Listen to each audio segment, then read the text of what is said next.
all of us should reduce the risk that we take. All the risk that we have to take cannot be avoided, but minimize your risk. That's the most important thing.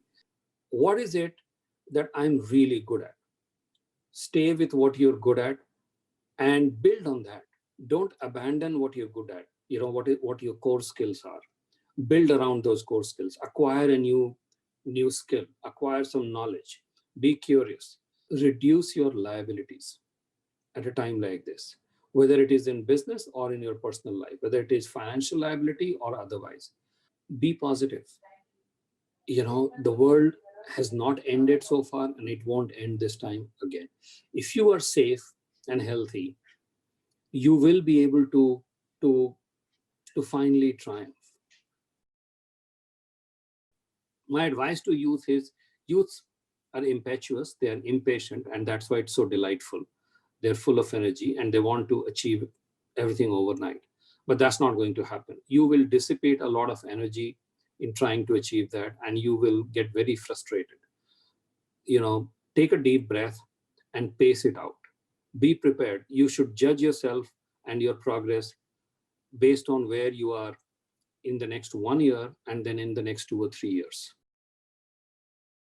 People are going to be really careful about going out and being in crowded places, which means taking public transport. And I don't just mean Mumbai locals and Delhi metros. I also mean, even if you're taking a taxi, you may be paying a lot and you might be sitting alone in the taxi, but you don't know who sat just before you in that taxi. So people are going to be careful for their personal health. But more than that, you know, and that starts determining your behavior. Maybe you're being very careful with everything and your office is great, but you share a common lift, you share a common toilet, and all of those things are going to be a risk factor. But above all, I find this current, you know, to be the new normal, and it's very efficient. It's exhausting and tiring because there's no differentiation between work and home. But I think I find myself to be far more productive because I'm able to focus.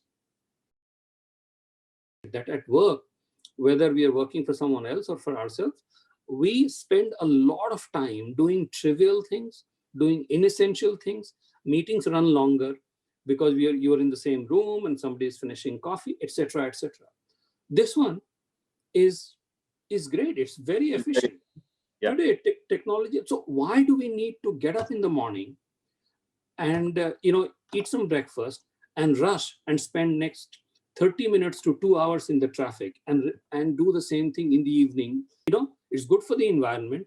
It's good, you know, it's good for personal finance. We don't need to spend money on fossil fuels and petrol and those expensive 25 lakh rupee cars. So I think it's a real thing. There is nothing better than curiosity and learning to get to a better place in life.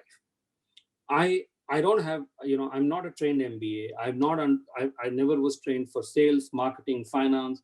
And today I have to be responsible for all of that. And I have learned that informally by just watching, talking, and reading. Today, you know, you have online courses available. Take advantage of that. The problem is that, you know, when education is tough, people seek it out. When it's readily available on tap, sometimes we don't appreciate the value of it. But this is amazing. You know, you can go and see what excites you and see what will make you more productive, socially and economically more useful, and just learn it.